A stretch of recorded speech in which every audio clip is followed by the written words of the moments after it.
আপনি আইনমন্ত্রী, সব কথা জিজ্ঞেস করতেও আপনাকে ভয় লাগে, তারপরেও একদম ব্যক্তি জীবন নিয়ে কি আপনি কিছু বলতে চান? আমি নিজে থেকে প্রশ্ন করব না, আপনি কিন্তু প্রশ্ন করেন আমার কি জানতে চান আমি বলে আপনার দিই। পারিবারিক জীবন নিয়ে জানতে চাই। আমরা কিছুটা বলেন। জানি, আপনি এর চেয়ে বেশি কিছু বলতে চান কিনা? আমি 1987 সালে ডিসেম্বরের 18 তারিখে বিয়ে করি।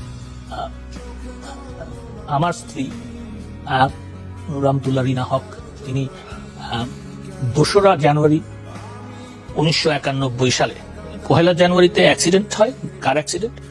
2রা জানুয়ারি 1991 সালে 2:45 মিনিটে ইন্তেকাল করে।